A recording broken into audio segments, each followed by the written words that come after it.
Hi, my name is Chris Ladd and I'm the Director of Golf at Mayfield Golf Club. Today I wanted to help you understand a little bit better how to play with your short game. So the first thing to understand is the game itself is really about distance and direction. I want to be able to hit the ball there, and it's about that far. But the swing itself, everything in the swing, is based on really understanding how time and space relate.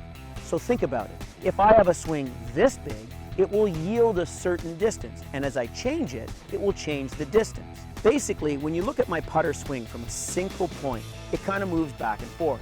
Now we've seen this before, so I use this commonly as my grandfather clock. You can see it moving back. Now it will cover a certain amount of space and time, and that becomes very, very important to us. Now rather than get into all of the biomechanics of things, I'm just going to basically show you the simple side of things.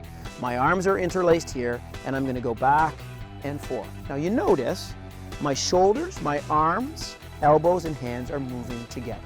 And I'm in a posture where I'm upright, shoulders back, tuck the tummy, and make sure I'm engaged in my backside. 1, 2. So you see how I'm ticking back and forth. Okay, so now what I'm going to do is use that consistent space and that tempo, 1, 2, and see if I can make the same distance.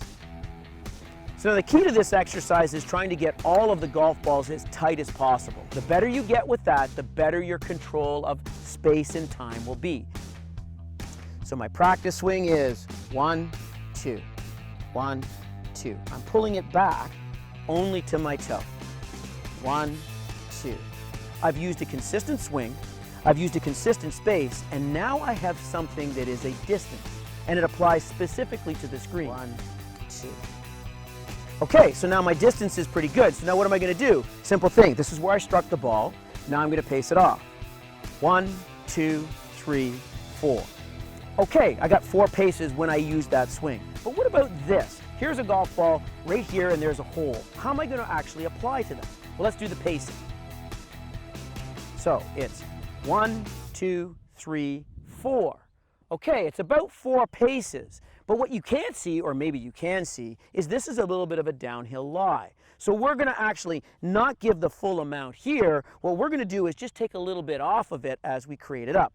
So the rule that I generally go by is for every pace change, then what we'll do is we will take a little bit of an inch off. So for example, if this is 4 paces here, and this is what it would be, but this is a downhill slope, then we would actually treat this as a little bit less than 4, or we'll say 3. So I'd take a little bit off of it, and let's see how that works. 1, 2. How's that working? Okay, if the small swings actually grow into the big swings, we can actually use that same concept of how we calibrated our putts with chipping. Let me show you. Now what's a little bit different with the chipping is I kind of think of a clock. So I think of my standard sort of motion of about 7 to 5. So if this is 6 o'clock, 12 o'clock up top, now facing me, it's 7 and 5. I think of back to 7 and through to 5, or somewhere in between based on the distance. So let's calibrate my chip the same way as I did with my putt. 1, 2. Okay, so if I went through that same process of what the distance is, let's sort of pace that off. 1, 2, 3, 4, 5, 6, 7, 8, 9, 10.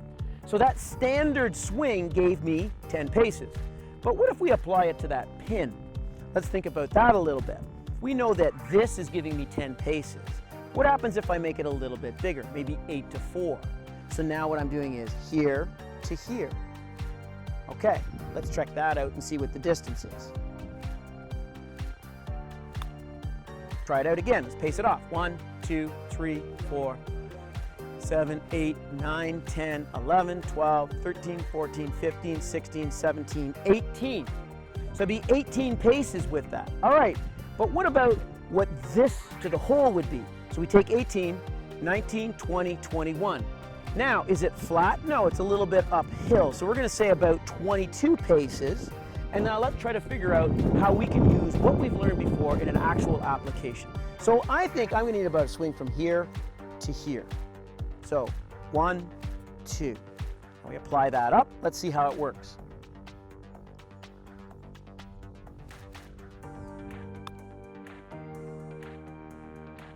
Worked out pretty good. So today we talked about how I'm going to apply the short swings to the long swings, and how what we do here is actually something we can actually use forward. I'm Chris Delat. I'm the director of Mayfield Golf Club, and I'm hoping that you're going to come visit us soon.